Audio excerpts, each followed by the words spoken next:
در روسیه قاعده‌های نوی انتقال бағоҷ جاری شد که موافق آن مسافران حق ندارند از 5 کیلوگرم بیشتر میوه و سبزوات با خود بیارند. قاعده‌های نو برای مسافران همه نوع نقلیات، هواپیما، قطار، کشتی و ماشین ها داخل دارد. روسیه از کشورهایی است که زیاد شهروندان توجیکستان به آنجا سفر میکنند. همکارم عبدالله شورов جزئیات قاعده‌های نوی روسیه را پیگیری داشت و حالا با ما در استودیو است.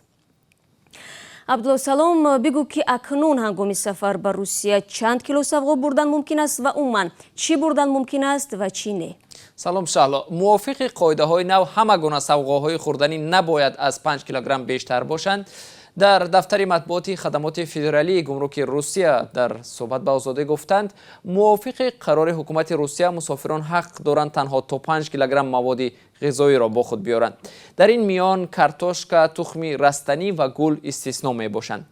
عین همین قاعده ها هنگام وارد شدن به کشورهای عضو اتحاد اقتصادی اوراسیا نیز عمل می کند، اما ساکنان از تاجیکستان بیشتر به روسیه می روند و ناظران گمرک روسلخوزنظار اداره نظارت بخطری غذا در روسیه از бағоҷ مسافران از تاجیکستان مواد زیادی غذایی را ضررناک گفته مصادره می کنند.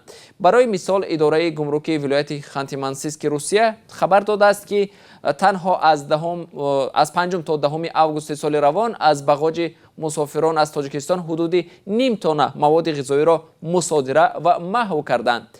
به همین مانند اداره روسلخوزنظار در ولایت سمر روسیه اطلاع می‌دهد که ناظرانش در فرودگاه کروماچ از бағоҷ مسافر تاجیک یک خلطه سیب را مصادره کردند، چون سیب در داخلش گویا کرم کالیفرنیایی داشته است. عبدالله، عجیب است که آیا برخورد مقامات روس با همه خارجیان این گونه است؟ یعنی منظورم از бағоҷ مسافران کشورهای دیگر هم چنین مال و محصولات مصادره می شود؟ به نظر می رسد نه شهلا. حامیان حقوق میگویند مقامات روسیه бағоҷ مسافران تاجیک را به فرق از مسافران از دیگر کشورها شدیداً تفتیش می کنند، کمبودی می جویند و نکته گیری می کنند. روی روز را میگیرند، میدونند که از تاجیکو یگان جو مراجعت هم نمی کند و کسی از آنها پشتیبانی هم نمی کند.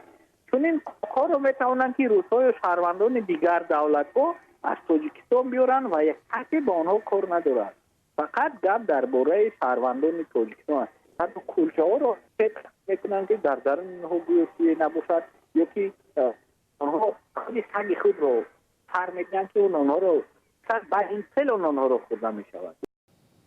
موافق اطلاع روسلخوزنظار عین زمان در روسیه حدود 125 نامگوی محصولات از رستنی زیر فهرست کرانتین قرار دارند. در این فهرست اکثر میوه ها و سبزوات به مثل انگور، انجیر، گیلاس و آلو، زردآلو، خربوزه و تربوز شامل هستند. مسافرانی که با خود این نوع میوه ها و یا خشک آن را میبرند از کشور خود باید سند بخطری فیتوسانیتری این محصولات را داشته باشند.